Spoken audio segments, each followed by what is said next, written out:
Assalamualaikum warahmatullahi wabarakatuh. Salam dan bahagia.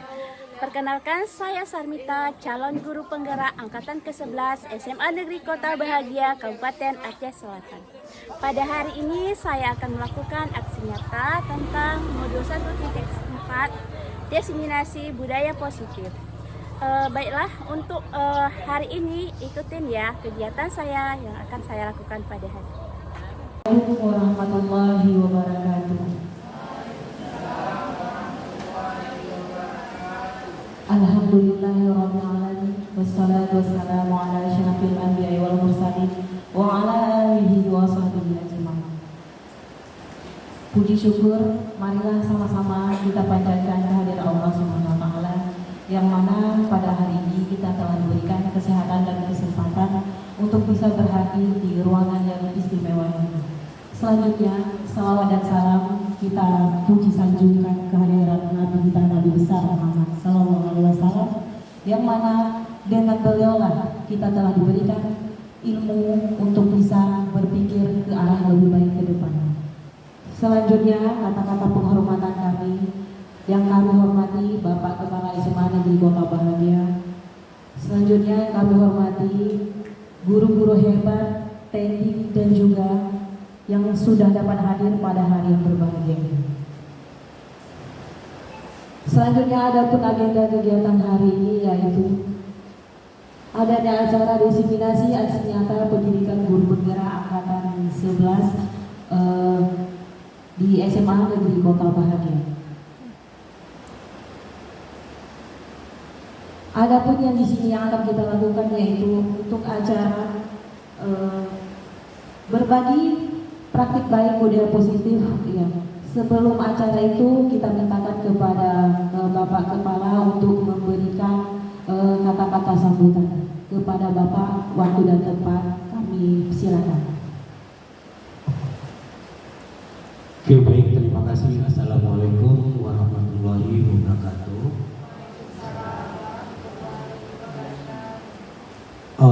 Puji dan syukur yang telah memberikan rahmat dan hidayahnya kepada kita sehingga kita pada hari ini dapat bertemu terkait dengan baik. Assalamualaikum warahmatullahi wabarakatuh. Assalamualaikum warahmatullahi wabarakatuh. Puji syukur kehadirat Allah Subhanahu wa taala yang telah memberikan rahmat dan hidayahnya kepada kita sehingga kita dapat bertemu dalam agenda berbagi praktik baik terkait dengan budaya positif. Selawat dan salam mari kita hadiahkan kepada Nabi besar kita, Nabi Muhammad Sallallahu Alaihi Wasallam, yang telah memberikan pola pikir perubahan yang kita rasakan padanya. Bapak dan Ibu, hari ini merupakan salah satu Assalamualaikum warahmatullahi wabarakatuh. Alhamdulillahirabbil alamin wassalatu wassalamu ala asyrafil anbiya'i wal mursalin wa ala alihi wa sahbihi ajmain. Allahumma shalli ala sayyidina Muhammad wa ala sayyidina Muhammad. Puji syukur marilah sama-sama kita panjatkan kehadirat Allah Subhanahu wa taala yang telah memberikan kita kesehatan sehingga kita bisa berkumpul di ruangan ini dalam rangka sosialisasi diseminasi budaya positif CGP angkatan ke-11 SMA Negeri Kota Bahagia. Salawat dan salam juga tidak lupa kita sambung sajikan kepangkuan Nabi besar Muhammad Sallallahu Alaihi Wasallam yang telah merubah pola pikir kita semua dari manusia yang tidak berilmu pengetahuan sehingga bisa membawa kita ke alam atau ke dunia yang berilmu pengetahuan dan teknologi seperti yang kita rasakan pada hari ini. Terima kasih saya ucapkan kepada Bapak dan Ibu yang telah bersama-sama berkumpul di ruangan ini. Mudah-mudahan kegiatan kita pada hari ini dapat berjalan dengan lancar. Dan saya mengucapkan terima kasih kepada Ibu Moderator yang telah memberikan kesempatan saya pada hari ini untuk memaparkan tentang aksi nyata budaya positif. Baiklah, saya akan mempresentasikan tentang aksi nyata tentang diseminasi budaya positif untuk hari ini.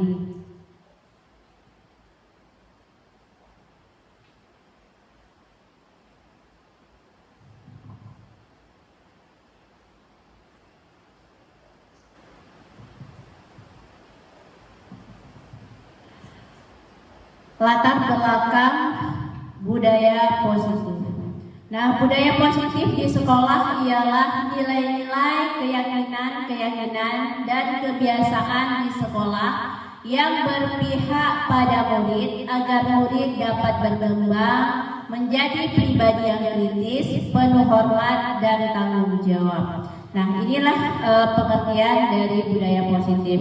Mungkin dalam kehidupan sehari-hari kita di sekolah, sebenarnya kita sudah melakukan penerapan budaya positif. Namun kita tidak tahu budaya positif itu apa. Namun selama ini yang kita perhatikan, budaya positif itu hanya menjalankan hal-hal yang luar biasa misalnya. Nah, sedangkan hal-hal yang kecil kita tidak melihat, contohnya dalam kehidupan kita di sekolah. Nah, kita siswa sering melakukan salaman kalau berjumpa dengan guru. Itu adalah salah satu budaya positif. Kemudian juga kita pernah membuat di kelas-kelas tentang 5S. Nah, itu adalah salah satu budaya positif. Namun kita selama ini mungkin hanya sebagai tulisan saja, namun dalam penerapannya kita belum melakukan. Nah, selanjutnya konsep inti tentang budaya positif. Nah, budaya positif itu ada 8 konsep. Yang pertama, perubahan paradigma belajar. Kemudian yang kedua, disiplin positif. Yang ketiga, ada nilai-nilai kebajikan. Yang keempat, ada kebutuhan dasar manusia. Nah, yang kelima yaitu motivasi perilaku manusia. Yang keenam, ada posisi kontrol. Kemudian yang ketujuh, ada keyakinan kelas. Dan yang ke-8 ada segitiga restitusi. Nah, di sini kenapa konsep inti ini ada 8? Nah, disinilah perubahan yang harus kita lakukan sebagai guru. Nah, dari konsep ini ke-8 ini kita seorang guru sebenarnya dalam penerapan budaya positif harus kita jalani, harus kita terapkan kepada diri kita terlebih dahulu, kemudian kepada memberitahu kepada rekan sejawat dan juga kepada peserta didik kita. Nah, selanjutnya pembelajaran dengan paradigma baru. Nah, Bapak Ibu mungkin pernah mendengar pembelajaran dengan paradigma baru dan ada juga tentang pembelajaran paradigma lama. Nah, di sini sedikit saya jelaskan ya, di mana pembelajaran dengan paradigma baru yaitu merupakan pembelajaran yang dirancang berdasarkan prinsip pembelajaran berdiferensiasi. Nah, sehingga para peserta didik belajar sesuai kebutuhannya berdasarkan tahap perkembangan sesuai teori psikologi modern dan mewujudkan profil pelajar Pancasila. Nah, dalam pembelajaran paradigma baru, kita dituntut seorang guru itu untuk menuntun siswa. Ya, Bapak Ibu. Nah, kita tidak boleh menuntun siswa di mana seperti kata Ki Hajar Dewantara ya, bahwa tugas guru itu menuntun, bukan menuntut. Jadi di sini kita kembali lagi kepada diri kita seorang guru. Apakah sudah sesuai yang selama ini kita jalankan, atau masih kita menggunakan paradigma lama? Apa itu paradigma lama? Nah, paradigma lama kita di mana seorang guru itu menuntut siswa akan tugas-tugasnya, akan PR dan sebagainya, di mana tidak sesuai dengan gaya atau minat belajar para siswa. Nah, di dalam pembelajaran diferensiasi ini, di sini kita harus tahu sebenarnya bakat minat belajar siswa itu seperti apa. Ya, bukan hanya mengikuti kemauan seorang guru. Nah, nanti di sini akan terjadi hal-hal yang tidak kita inginkan. Misalnya siswa yang tidak mampu belajar secara auditori. Nah, kita menyuruh anak itu belajar secara yang lain. Nah, di sini kita mungkin di awal pembelajaran tahun ajaran baru semua kemarin ibu-ibu bapak, di sini pasti sudah melakukan pembelajaran ataupun asesmen awal kegiatan belajar. Nah, disitulah kita tahu anak itu seperti apa maunya dan pembelajarannya, gaya belajarnya seperti apa yang sebenarnya. Nah, inilah pembelajaran dengan paradigma baru. Selanjutnya yaitu perubahan paradigma stimulus respon ke teori kontrol. Nah, di sini bisakah kita mengontrol seseorang, Bapak Ibu? Nah, di sini ada perbedaan antara stimulus respon dengan teori kontrol. Nah, di mana di stimulus respon kita mencoba mengubah orang agar berpandangan sama dengan kita. Nah, sedangkan di teori kontrol kita berusaha memahami pandangan orang lain tentang dunia. Ini ada perbedaan ya, Bapak dan Ibu semuanya. Nah, kemudian yang kedua, perilaku buruk dilihat sebagai kesatuan yang salah. Ini ada di stimulus respon. Sedangkan di teori kontrol, semua perilaku memiliki tujuan. Nah, kemudian yang ketiga, di stimulus respon, orang lain bisa mengontrol kita. Sedangkan di teori kontrol, hanya Anda yang bisa mengontrol diri Anda. Nah, kemudian selanjutnya, yang keempat ada, saya bisa mengontrol orang lain. Sedangkan di teori kontrol, Anda tidak bisa mengontrol orang lain. Kemudian yang kelima, pemaksaan ada pada saat bujukan gagal. Kemudian untuk teori kontrolnya, kolaborasi dan konsensus menciptakan pilihan-pilihan baru. Nah, ini yang terjadi pada teori kontrol. Nah, selanjutnya terakhir ada model berpikir. Nah, kalau model berpikir dalam stimulus respon, itu model berpikir menang kalah. Di mana ada orang menang, berarti ada yang kalah. Nah, sedangkan di teori kontrol itu modelnya berpikir menang-menang. Berarti di sini nggak ada yang kalah dan tidak ada yang menang, sama-sama ya, kalau istilahnya seri. Oke? Nah, selanjutnya miskonsepsi tentang teori kontrol. Dalam teori kontrol ini ilustrinya guru mengontrol murid. Nah, sedangkan yang keduanya ilustrasinya bahwa kritik membuat rasa bersalah dan mampu menguatkan karakter. Kemudian yang ketiga, ilustrasi bahwa semua penguatan positif, efektif dan bermanfaat. Yang keempat ada ilustrasi bahwa seorang dewasa itu berhak memaksa. Seharusnya kalau bisa kita lihat dari empat miskonsepsi ini tentang teori kontrol, seharusnya seorang guru itu tidak bisa melakukan teori tersebut, karena di sini bersifatnya lebih memihak kepada guru dan tidak memihak kepada murid. Nah, selanjutnya tentang disiplin positif. Sebenarnya apa sih sebenarnya itu disiplin positif?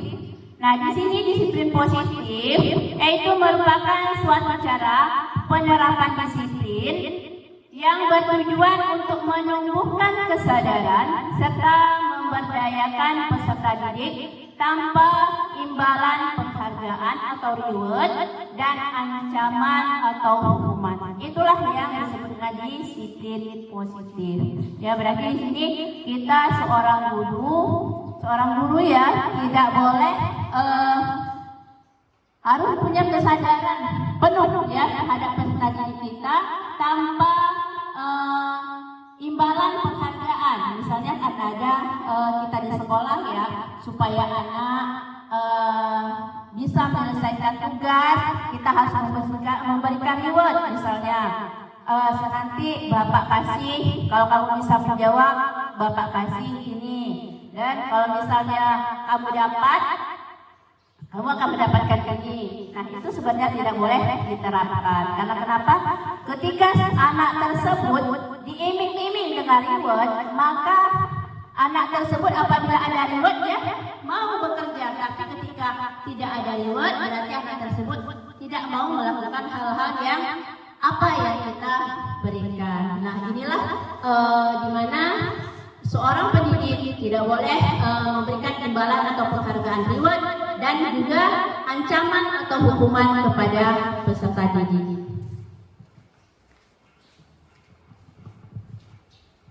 Nah, disiplin positif juga dalam budaya kita, makna kata disiplin telah berubah menjadi suatu yang dilakukan seseorang pada orang lain untuk mendapatkan kepatuhan. Nah, kita cenderung menghubungkan kata disiplin itu dengan ketidaknyamanan. Ya, kita pernah yang dikatakan, kamu tidak disiplin, kamu tidak melakukan hal-hal seperti aturan. Nah, sebenarnya kalau kata-kata disiplin itu bagi siswa itu merasa menakutkan.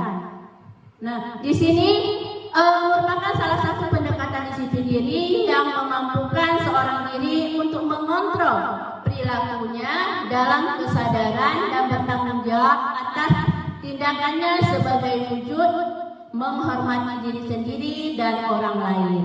Nah, di sini kita bisa jelaskan kepada anak, ya, kepada peserta didik kita. Nah, di mana disiplin itu bukanlah hal yang menakutkan, tapi tujuannya adalah untuk menghormati diri sendiri dan juga menghormati orang lain. Nah, selanjutnya sebagai peserta didik, tujuan kita adalah menuntun murid untuk memiliki disiplin diri sehingga mereka bisa berperilaku yang mengacu pada nilai-nilai kebajikan universal dan memiliki motivasi intrinsik dan bukan ekstrinsik.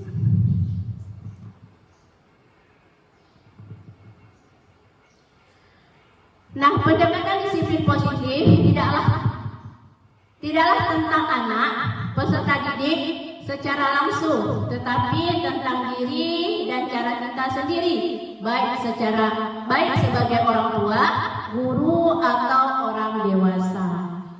Nah, yang memberikan dampak dan pengaruh positif kepada anak dan peserta didik kita.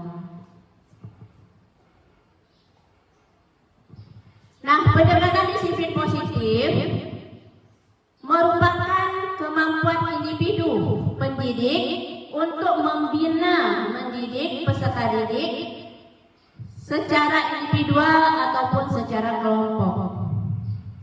Nah, sedangkan pendekatan secara individual, kelompok atau perlu mendapatkan dukungan kebijakan sekolah dan peran serta pemangku kepentingan sekolah. Nah, disiplin positif ini ya tidak bisa dilakukan oleh seorang individu, tapi sebagai sebuah lembaga, mari sama-sama kita melakukan disiplin positif ini secara berkolaborasi.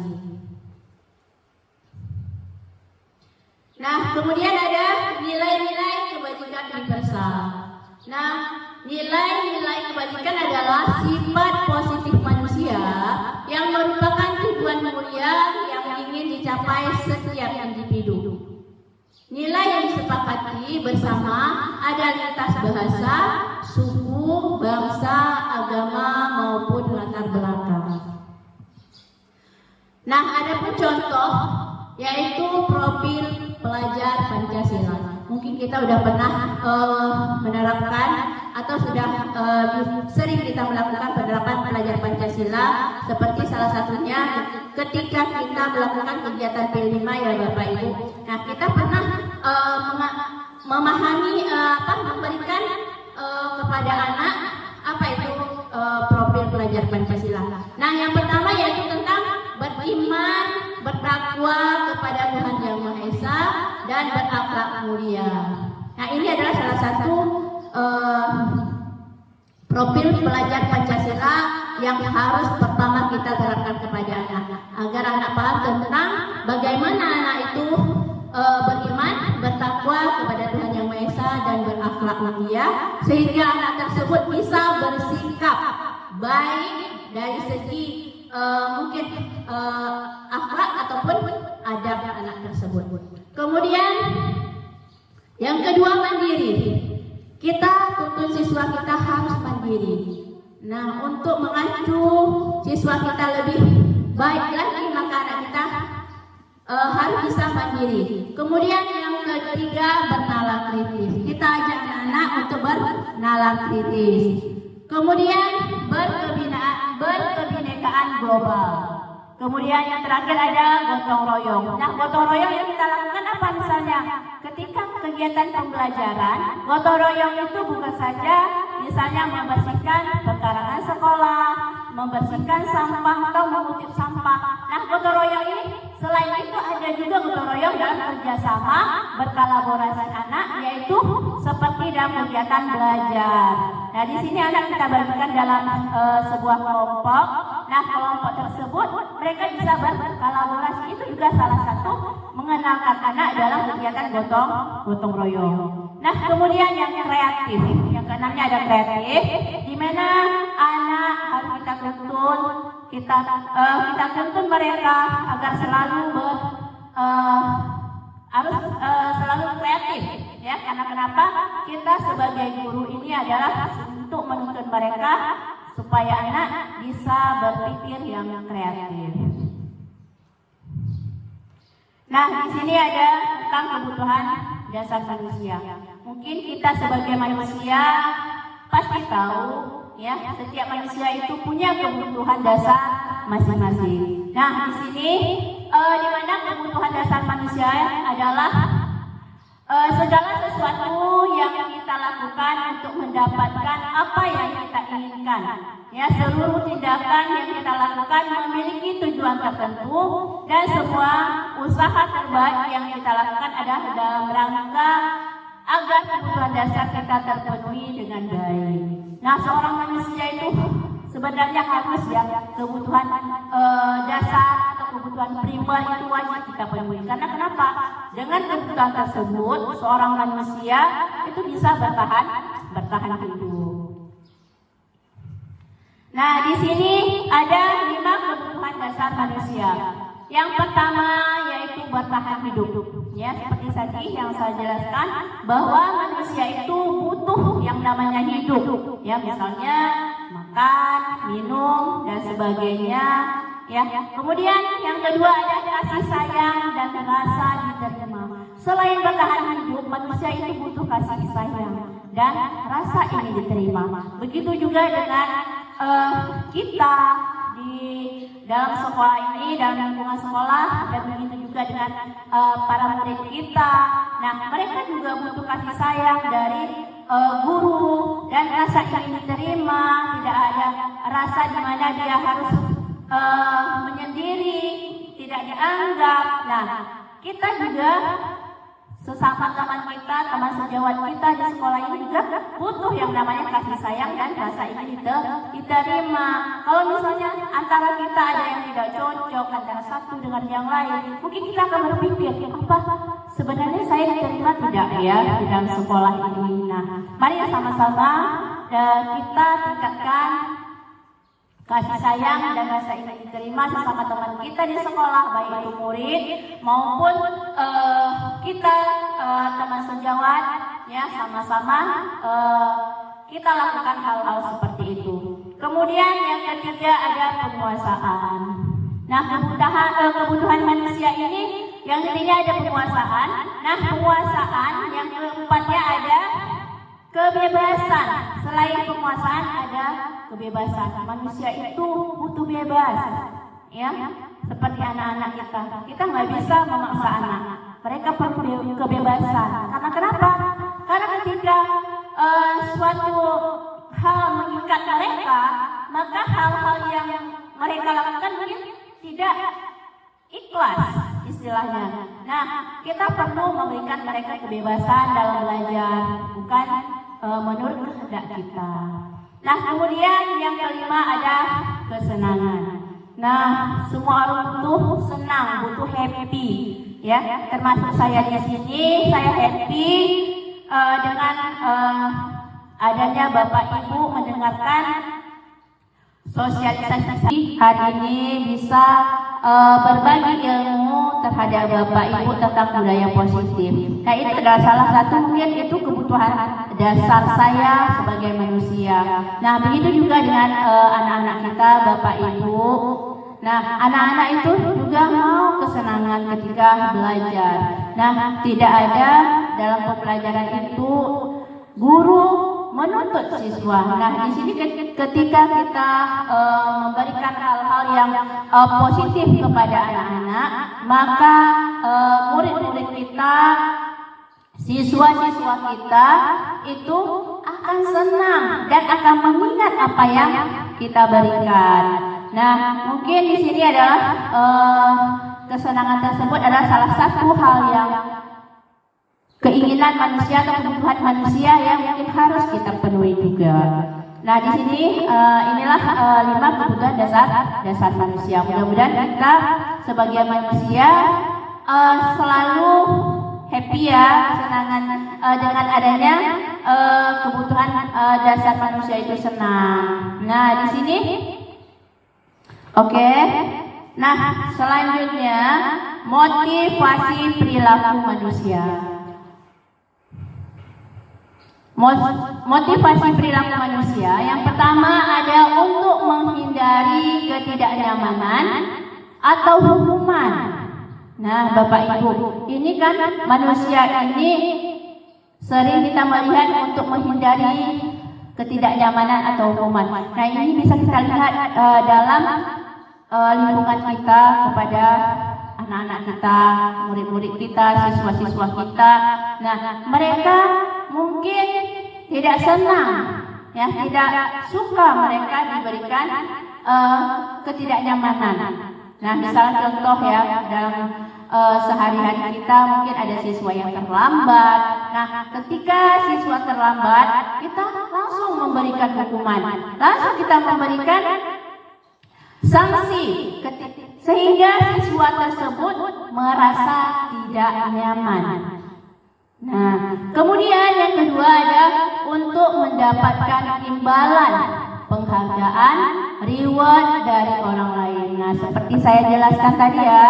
Nah, di sini ketika kita, ya, seorang guru memberikan suatu hal yang bisa memberikan imbalan, maksudnya di sini kita menyuruh siswa membuat ini, nak, membuat itu, nak. Nah, nanti siapa cepat, nanti saya akan memberikan, ibu berikan atau bapak berikan hadiah. Nah, sebenarnya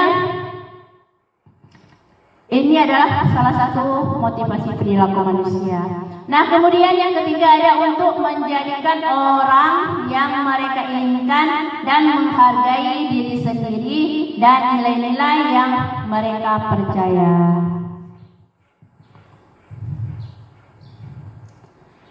Nah, di sini ada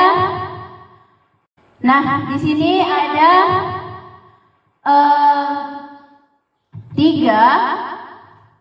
Yang pertama ada hukuman, kemudian hukuman ini yang pertama tidak direncanakan. Ya seperti tadi saya katakan ya, kalau anak-anak datang terlambat kita langsung menghukum anak. Nah ini ada perbuatan yang sebenarnya tidak direncanakan ya Bapak Ibu semuanya. Pasti berpikir kamu harus pilih sampah. Nah itu kira-kira langsung terlintas di kepala kita menyuruh anak untuk mengutip sampah. Nah kemudian ini adalah salah satu bentuk daripada hukuman. Kemudian yang kedua ada bersifat satu arah. Nah, kemudian yang ketiga ada murid tidak tahu apa yang akan terjadi. Kemudian yang keempat berupa hukuman fisik dan psikis. Ya, kemudian inilah bentuk-bentuk daripada hukuman.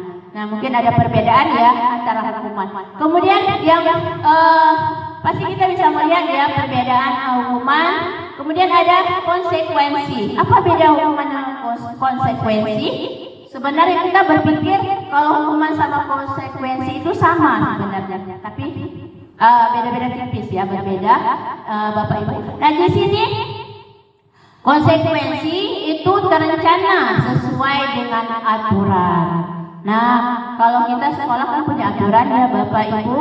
Nah aturan yang kita jalankan berdasarkan kesepakatan itu yang namanya konsekuensi.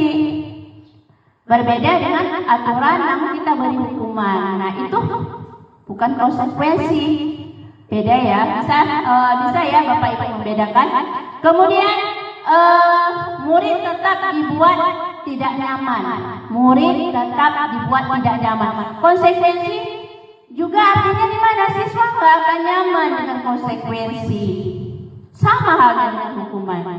Mereka was-was kalau datang terlambat saya nanti akan diberi hukuman, misalnya keliling lapangan atau lari atau dijemur seperti itu ya dalam bentuknya. Kemudian sikap guru memonitor murid. Nah, di mana dalam konsekuensi ini sikap guru memonitor murid. Kemudian yang keempat ada hukuman sesuai aturan. Ya, dia memberikan hukuman tapi dengan sesuai aturan yang sudah mungkin disepakati di sekolah.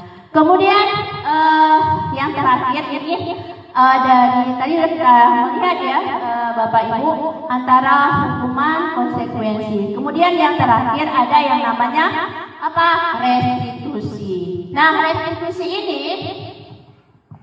terencana ya, berarti terencana sesuai dengan langkah-langkah restitusi. Kemudian bersifat dua arah. Kalau tadi hukuman itu bersifat satu arah, ya. Berarti yang menghukum siapa? Yang menghukum adalah cuma guru. Nah, di sini dalam restitusi itu bersifatnya dua arah, di mana ada kesepakatan antara guru dan siswa.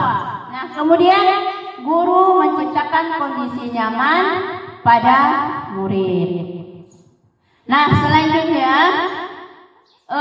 yang keempat adalah hukuman muncul dari intrinsik murid.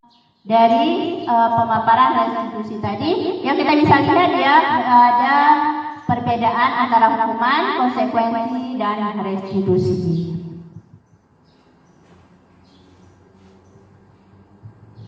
Nah, hukuman ini perbedaannya ada di sini, kita bisa melihat semua ya Bapak Ibu, perbedaan hukuman dan konsekuensi. Nah, hukuman sesuatu yang menyakitkan harus terjadi, sedangkan konsekuensi sesuatu harus terjadi. Nah, ini berbeda ya.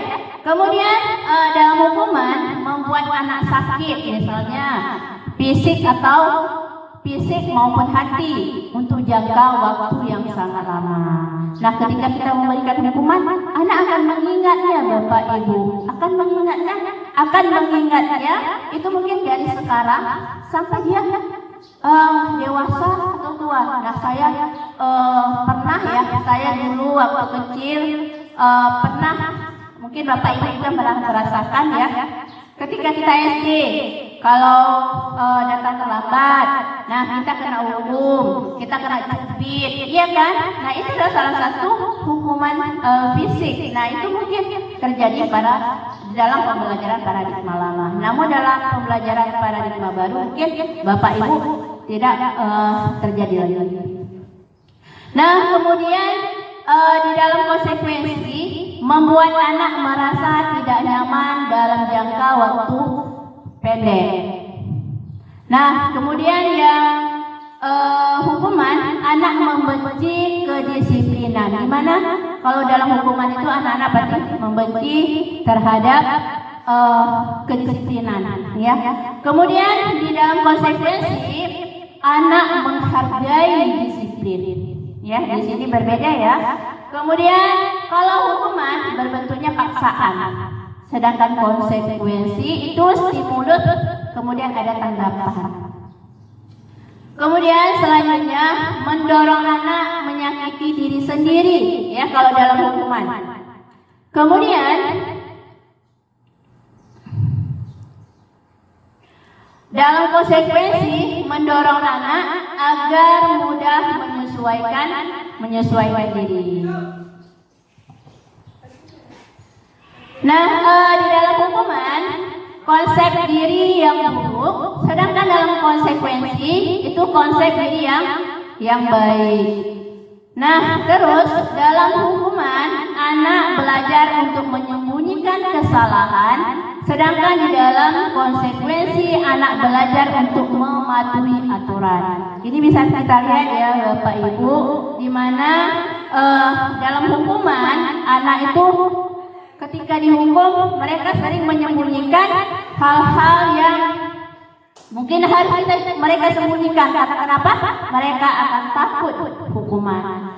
Kemudian di dalam hukuman marah, rasa bersalah, dipermalukan, merasa tak dihargai, ini terjadi Bapak Ibu.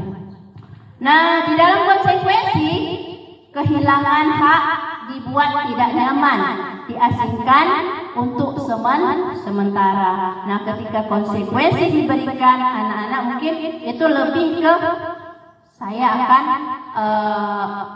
anak itu ketika dihukum mereka sering menyembunyikan hal-hal yang mungkin harus mereka sembunyikan. Karena kenapa? Mereka akan takut hukuman. Kemudian di dalam hukuman marah, rasa bersalah, dipermalukan, merasa tak dihargai, ini terjadi Bapak Ibu.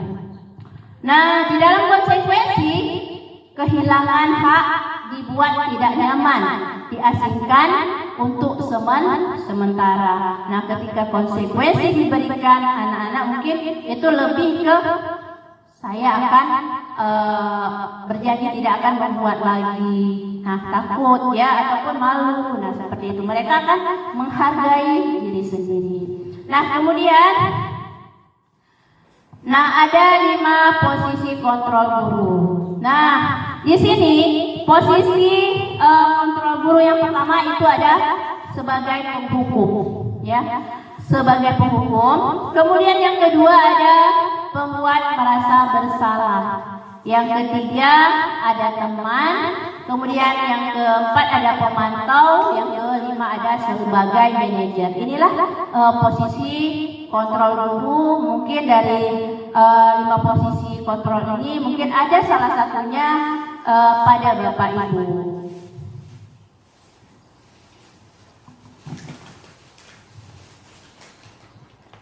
Saya lanjutkan ya. Nah, di sini validasi tindakan yang salah. Nah, terdengar ya Bapak Ibu suara saya? Terdengar. Nah, di sini validasi tindakan yang salah. Yang pertama, berdasarkan prinsip setiap perilaku berupaya memenuhi suatu kebutuhan tertentu. Nah, yang kedua, guru akan bergeser dari pemikiran stimulus respon menjadi proaktif. Nah, yang ketiga, mengenali dan mengakui kebutuhan murid akan memperbaiki hubungan dengan murid. Ini adalah validasi tindakan yang salah. Nah, di sini kita bisa mengatakan kepada murid kita, ya istilahnya percakapan kita ya Bapak Ibu. Nah, kamu pasti punya alasan mengapa melakukan hal itu. Nah, kemudian setelah kita menanyakan kepada murid. Nah, nanti kita akan melanjutkan dengan pertanyaan kedua. Padahal kamu bisa melakukan hal yang lebih buruk daripada ini. Nah, kemudian anak pasti akan menjawab Bapak Ibu. Nah, apa yang ditangkapin oleh mereka? Nah, itu yang harus kita lanjutkan. Kemudian yang ketiga adalah kamu melakukannya pasti karena mempertahankan sesuatu yang penting bagi kamu. Nah, itu adalah yang kita ajukan kepada murid kita dalam melakukan validasi tindakan yang sama. Nah, di sini setelah itu setelah memvalidasi tindakan yang salah, selanjutnya menanyakan keyakinan kelas. Nah, di sini berdasarkan prinsip teori kontrol bahwa pada dasarnya kita termotivasi secara intrinsik. Kemudian murid akan memberikan pertanyaan-pertanyaan bermakna untuk memunculkan motivasi intrinsik. Nah, selanjutnya mampu mengaitkan keyakinannya dengan tindakan yang salah. Nah, kita bisa memberikan pertanyaan seperti pada murid kita, ya, apa keyakinan kelas kita.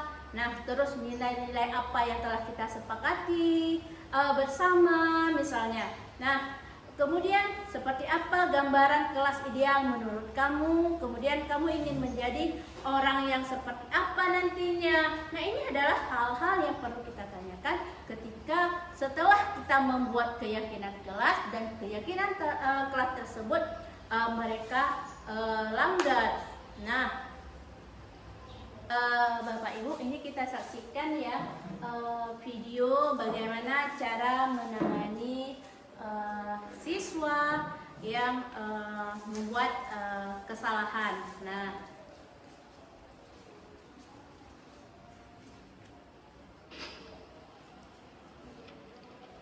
siang Sarah. Siang, Pak. Sarah, kenapa hari ini ada di sini? Kesel, Pak. Kesel banget. Masa aku dikatain tukang fitnah, Pak? Ya aku marah lah. Aku balik ngatain Eka di depan kelas. Kesel banget. Oh, begitu. Ya pasti kamu marah dan kesal. Bapak juga akan marah apabila ada yang menuduh Bapak seperti itu.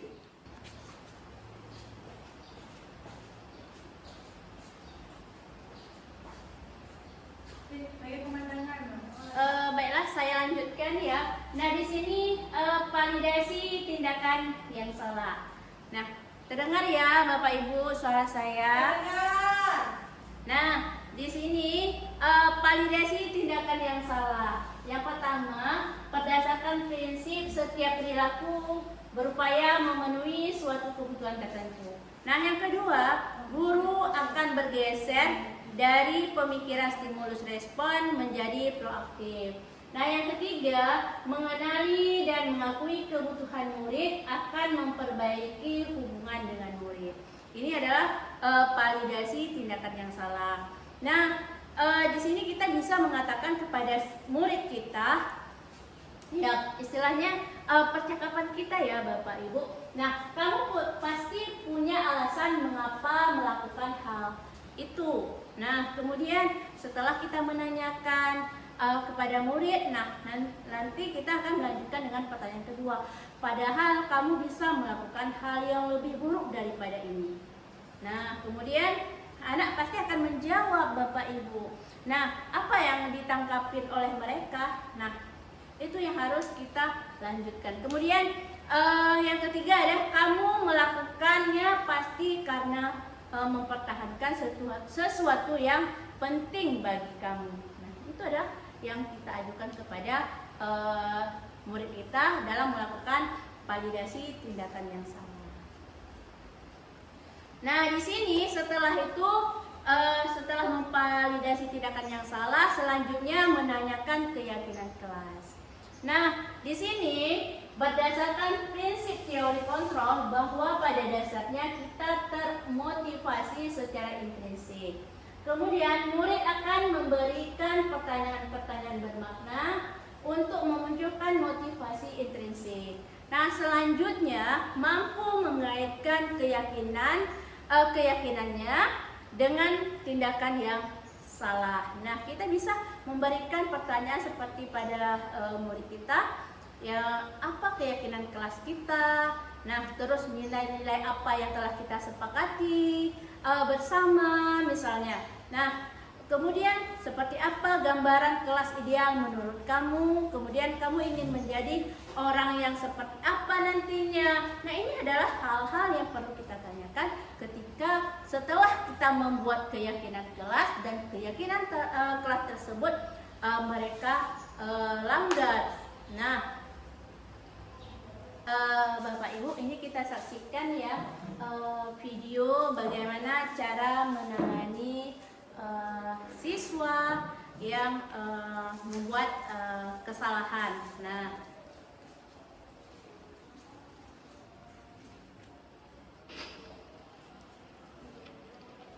Siang Sarah. Siang, Pak. Sarah, kenapa hari ini ada di sini? Kesel, Pak. Kesel banget. Masa aku dikatain tukang fitnah, Pak? Ya aku marah lah. Aku balik ngatain Eka di depan kelas. Kesel banget. Oh, begitu. Ya pasti kamu marah dan kesal. Bapak juga akan marah apabila ada yang menuduh Bapak seperti itu. Kemudian, pada saat itu, kamu mau melakukan apa? Ya saya langsung ngatain Eka lah, Pak. Kesel banget. Saya bentak-bentak dia depan teman-teman lain. Oh, begitu. Pasti kamu melakukan seperti itu karena suatu alasan tertentu, bukan? Iyalah, masa saya diam saja, Pak? Ya saya bela diri lah. Masa saya dituduh tukang fitnah? Ya, wajarlah. Mempertahankan harga diri itu sesuatu yang penting buat kamu. Untung kamu tidak bertindak lebih gegabah lagi. Hanya membentak-bentak. Iya, Pak. Untung saya masih bersabar dan hanya membentak saja. Sudah gemes padahal. Saya pasti bela diri lah. Ya, pasti ya. Tapi kamu memilih untuk tetap bertahan dan bersabar. Kamu memilih untuk tidak berbuat lebih parah lagi, bukan? Iya. Nah, sekarang coba kita lihat lagi. Tindakan kamu yang bentak-bentak Eka di kelas. Tindakan kamu itu kira-kira sesuai dengan keyakinan kelas atau prinsip kamu tidak? Enggak lah, Pak. Capek, Pak, jadi pemarah. Jadi, keyakinan atau prinsip mana yang kurang sesuai dengan keinginan kamu? Ya, saya sebenarnya sangat menghargai orang lain. Mungkin saat itu saya menjadi emosi, jadi tidak menunjukkan sikap itu. Kamu meyakini tidak? Menghargai orang lain itu penting buat kamu. Yakinlah, Pak. Iya, setuju. Kita harus saling menghargai. Namun, ada juga keyakinan yang kita sepakati yang perlu kita jalankan apabila kita sedang marah, bukan? Ya, saya bisa lebih proaktif, mulai dengan diri sendiri. Saya bisa jadi lebih bersabar, mengambil waktu jeda untuk berpikir mau apa selanjutnya. Kira-kira kamu bersedia memperbaiki masalah ini tidak? Bersedia, Pak. Kalau kamu memperbaiki masalah ini, kamu akan menjadi orang seperti apa? Saya akan menjadi orang yang bertanggung jawab kali ya, Pak. Dan senantiasa proaktif. Iya, menurut kamu bagaimana rasanya menjadi orang seperti itu? Ya nyaman lah, bangga bisa bersabar dan menahan diri. Baiklah kalau begitu. Yuk kita pikirkan bagaimana memperbaiki masalah ini.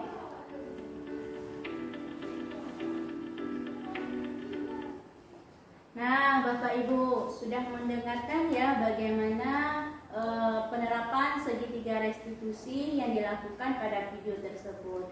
Mudah-mudahan kita semua bisa menerapkan dalam proses kegiatan belajar mengajar kita, kemudian cara menangani anak-anak kita di sekolah. Nah, bisa kita terapkan dengan hal-hal yang seperti ini. Jangan ada lagi kata menghukum, karena di sini tujuan kita di mana posisi guru pada sekarang ini yaitu sebagai manajer. Ini kita sudah sampai ke penutup. Nah, hukum karena di sini tujuan kita di mana posisi guru pada sekarang ini yaitu sebagai manajer. Ini kita sudah sampai ke penutup. Nah, dalam penerapan program disiplin positif, hendaknya guru memiliki standar kepribadian profesional dan sosial yang baik, di mana guru mampu merefleksikan dirinya dalam posisi kontrol saat ini. Bagaimana perjalanan dirinya sebagai among atau manajer yang menuntun murid-muridnya menjadi insan yang mandiri, merdeka, dan bertanggung jawab. Nah, kita harus melakukan hal-hal yang baik ya sebagai seorang manajer. Mungkin inilah kesempatan saya memberikan ilmu kepada Bapak Ibu. Mudah-mudahan kita bisa berjumpa dengan materi dan ilmu yang baru nantinya. Nah, mungkin Bapak Ibu hari ini saya cukupkan sampai di sini. Mudah-mudahan apa yang saya sampaikan ini bermanfaat nantinya dan bisa kita terapkan dalam kehidupan sehari-hari kita di sekolah. Nah, terima kasih kepada Bapak Ibu yang sudah hadir pada hari ini. Mudah-mudahan waktu yang Bapak gunakan untuk kegiatan hari ini itu mendapatkan pahala yang banyak pastinya dan menjadi amal kita semua. Nah, terima kasih. Saya akhiri. Assalamualaikum warahmatullahi wabarakatuh. Kak, lu kucuknya lagi untuk. Sekarang untuk. Mati ya. Untuk mah.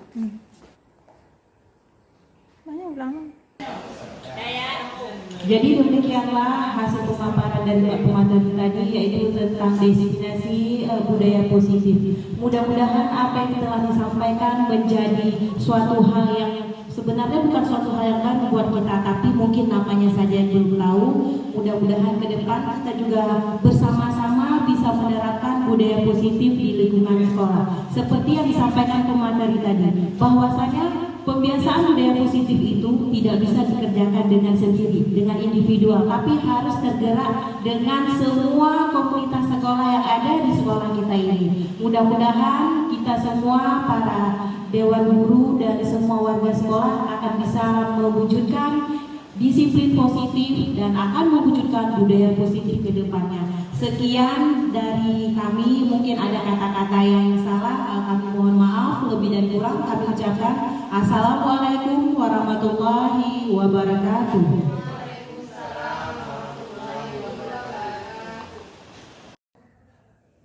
Assalamualaikum warahmatullahi wabarakatuh.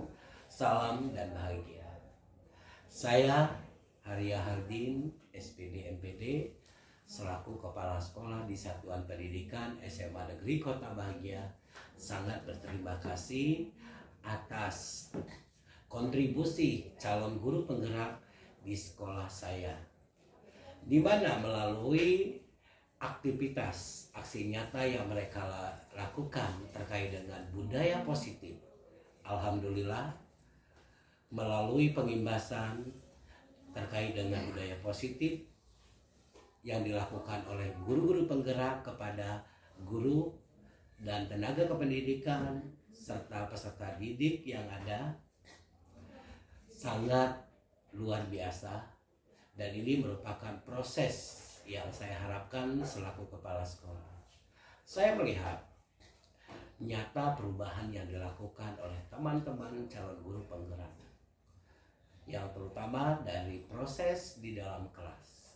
Saya melihat adanya keyakinan kelas yang terpampang nyata, yang setiap satuan peserta didik memberikan hak-haknya untuk berbuat yang lebih baik. Selain itu, calon guru penggerak juga memberikan dampak positif kepada rekan sejawat, di mana mereka memberikan langkah-langkah bagi rekan sejawat untuk membuat kesepakatan kelas. Selain itu, tenaga kependidikan dan juga guru sudah memiliki kesepakatan untuk mematuhi tata tertib dalam meningkatkan proses kinerja mereka. Sekali lagi, saya selaku Kepala Satuan Pendidikan SMA Negeri Kota Bahagia mengucapkan terima kasih kepada Bapak Ibu calon guru penggerak atas dedikasinya dalam aksi nyata budaya positif. Sekali lagi semangat dan sehat, salam dan bahagia. Assalamualaikum warahmatullahi wabarakatuh. Assalamualaikum warahmatullahi wabarakatuh. Perkenalkan, saya Suci Lestari Dewi, Guru Prakarya dan Kewirausahaan di SMA Negeri Kota Bahagia. Mengenai aksi nyata yang sudah dilakukan oleh pemateri tadi, saya merasa sangat bahagia karena saya bisa mengetahui beberapa budaya positif yang seharusnya diterapkan di sekolah. Terlebih lagi di bagian 5 posisi kontrol guru. Saya sebagai seorang guru sangat bahagia mengetahui bahwa ada berbagai macam posisi kontrol guru, yang mana yang harus dilakukan dan yang mana tidak harus dilakukan.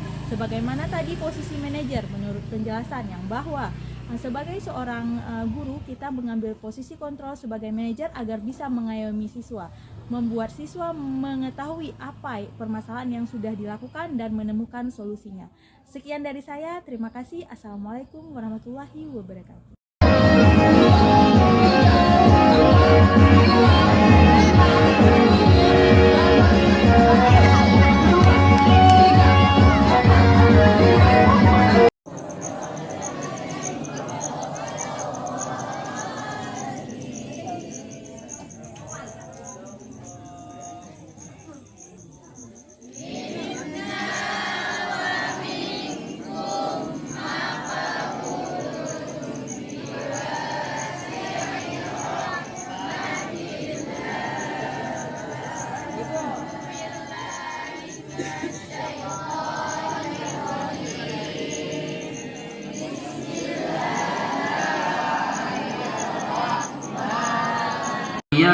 إذ جاءها المرسلون إذ أرسلنا إليهم اثنين فكذبوهما فعززنا بثالث فقالوا إنا إليكم.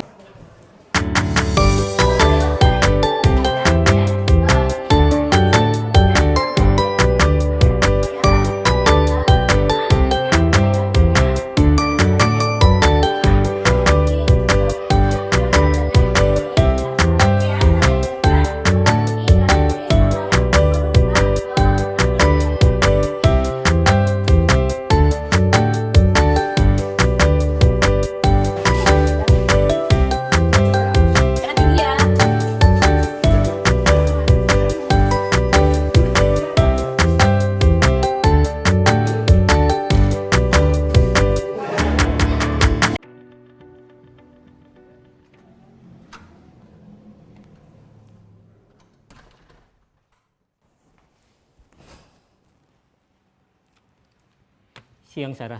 Siang, Pak. Sudah lama nggak ketemu Sarah. Kenapa hari ini ada di sini? Kesel, Pak. Kesel banget. Masa aku dikatain tukang fitnah, Pak? Ya aku marah lah. Aku balik ngatain Eka di depan kelas. Kesel banget. Oh begitu. Ya pasti kamu marah dan kesal. Bapak juga akan marah apabila ada yang menuduh Bapak seperti itu.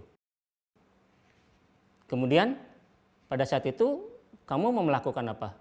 Ya saya langsung ngatain Eka lah, Pak. Kesel banget. Saya bentak-bentak dia depan teman-teman lain. Oh begitu.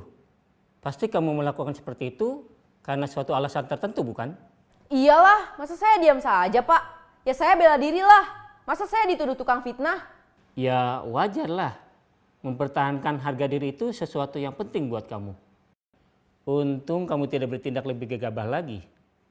Hanya membentak-bentak. Iya, Pak. Untung saya masih bersabar dan hanya membentak saja. Sudah gemes padahal, saya pasti bela diri lah. Ya pasti ya, tapi kamu memilih untuk tetap bertahan dan bersabar. Kamu memilih untuk tidak berbuat lebih parah lagi bukan? Iya. Nah, sekarang coba kita lihat lagi.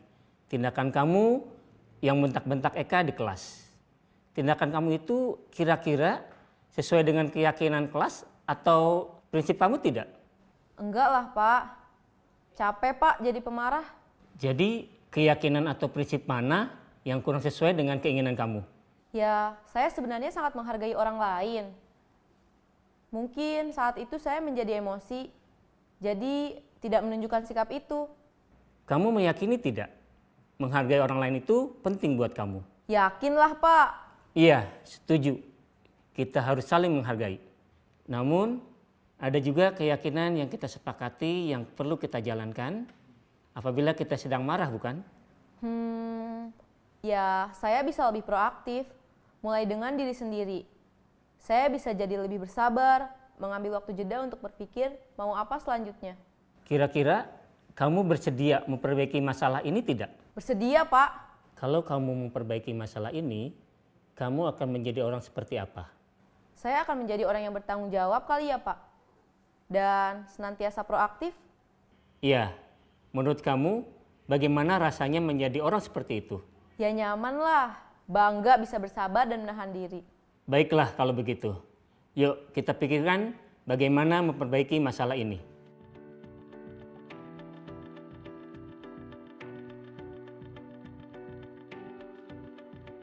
Ibu dan Bapak guru hebat,